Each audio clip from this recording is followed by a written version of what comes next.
Bonjour tout le monde, alors aujourd'hui un petit tuto pour une personne de mon club Astro qui ne gère pas excessivement bien Photoshop on va dire, et donc moi j'ai proposé mon aide. Donc là c'est pour faire ressortir les IFN, donc les nébuleuses de flux intégrées autour de M45. Donc je vais vous montrer rapidement ce que ça donne. Donc la personne en question, voilà, on vérifiera si ça lui convient, on verra ça ensemble. Mais l'idée, voilà, c'est de donner les bases et ensuite vous adapterez en fonction de vos besoins et jusqu'où vous voulez pousser les paramètres. Donc là, je vous montre ce qui m'a sorti. Alors, il m'a envoyé ses TIFF. Donc là, c'est M45, il a fait 56 pauses de 300 secondes. Je dis pas de bêtises. Voilà. Sur une Ascar 400 avec une 2600 MC, une caméra. Donc là, c'est le top, hein. Franchement, elle est déjà super. Là, c'est traité. Par contre, il m'a envoyé également donc une image traitée avec du starless. C'est-à-dire que, il faut que je la mette à 100%. Voilà. Donc c'est un petit script Photoshop. Moi, je ne l'ai pas, mais lui, il l'avait traité de son côté. Donc pour supprimer toutes les étoiles et faire ressortir un maximum d'infos dans les nuages de gaz, de poussière, etc. Donc, ce que je vais faire, je vais vous montrer rapidement ce que moi j'ai traité. Vous verrez si ça vous convient ou pas et comment vous voulez faire à votre sauce par la suite. Alors, ce que je commence par faire, c'est déjà un petit calque de niveau. Donc, sur euh, le calque, comment dirais-je, des Starless traités, je l'applique dessus, donc Alt, et entre les deux, je viens cliquer. Donc, ça assigne le calque de niveau sur mon quelqu'un, le masque de niveau sur mon quelqu'un. Ah oui, ce que je peux faire aussi, c'est passer ce calque de Starless en incrustation. Alors vous voyez déjà, c'est peut-être un peu too much, mais on va voir qu'avec les niveaux et les calques qu'on va rajouter par-dessus, ça va aider, ça va faire ressortir les nuages. Donc là, ce qu'on peut faire, c'est déjà l'assombrir un peu, et à l'inverse, tirer un peu ici, peut-être le rééclairer, on peut essayer quelque chose comme ça. Alors ça va être trop fort, hein, je l'avais déjà mis à 30%. Il faut pas aller trop fort. Donc sur ce calque, je mets l'opacité 30% pour pas que ce soit trop puissant, parce que quand vous voyez quand il est à fond, ça crame tout, c'est pas la peine. Donc 30% par exemple. Donc on voit ce que ça donne. Déjà, ça fait ressortir un peu plus les nébulosités. On peut essayer de jouer un peu plus, on tire un peu sur les potards. Il faut faire attention parce que les étoiles vont vite devenir très très brillantes. Ça fait rehausser à la fois les nuages, mais également les étoiles. Donc là, faut faire attention.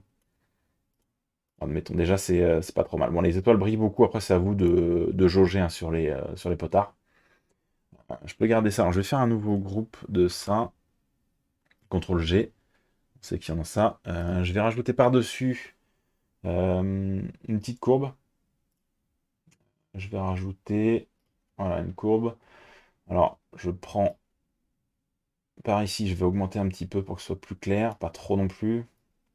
Je redescends là-haut pour descendre un petit peu l'éclair. Voilà, on va essayer, voir ce que ça donne. Voilà, ça fait ressortir un peu plus de la même manière les nébulosités, en essayant de pas trop cramer, on décrame un petit peu les étoiles. Voilà. Et là-dessus, on peut rajouter un niveau général. Donc là, je ne l'assigne pas au calque, donc ce qui veut dire que ça s'applique sur tout ce qu'il y a en dessous, même sur mon calque 0 qui est l'image de base. Euh, et puis là, pour venir assombrir un petit peu, ça permet de recontraster aussi. Bon, faut faire attention de pas trop tirer sur les boutons parce que ça peut vite faire n'importe quoi. Bon, à vous de voir, hein, mais c'est léger, on peut accentuer. Après, ça dépend de comment vous aimez vos images, si elles sont crachouilles ou pas, si ça doit flasher, piquer les yeux ou pas, c'est à vous de gérer. Voilà. Donc en gros, j'ai mis tous mes effets de calque là-dedans. Donc, voilà ce que ça peut donner. Voilà, on voit la différence. Si on zoome un petit peu. Donc avec les effets, et sans les effets. Donc ça fait ressortir effectivement tous les nuages de gaz. Ça assombrit le fond de ciel.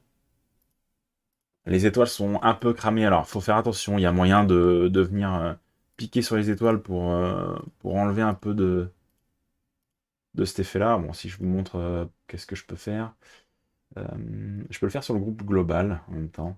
fais un masque ici, je clique là-dessus, et on vient gommer, par exemple, hop, si je prends le pinceau, je grossis un peu, pas trop de dureté. Je vais diminuer l'opacité, je peux la mettre à 20%, l'opacité de mon pinceau. Je vais mettre en noir, et je viens peindre. Voilà, par exemple. Normalement, voilà, l'étoile n'est plus aussi... Si on prend celle-ci, par exemple, regardez-la bien, elle est brillante normale, on va dire, et là, elle est cramée. Et donc, si je viens repeindre par-dessus, ça va la désaturer, décramer. Hop, voilà, elle est moins cramée. Si on regarde celle-ci qu'on a traitée par rapport à celle-là, quand je passe de l'un à l'autre, on sent que le traitement est moins poussé sur celle-ci. Je vais atténuer celle-là aussi pour vous montrer.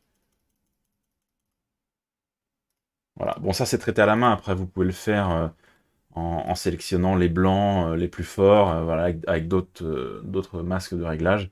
Mais le principe général est là. Donc, traité en sortie de... Je sais plus si c'était avec Cyril qu'il l'avait traité, faudrait que je leur demande. Euh, donc, l'addition des 56 photos de 300 secondes, et là, avec le traitement Starless, et puis quelques calques de réglage pour faire ressortir ces nuages de gaz.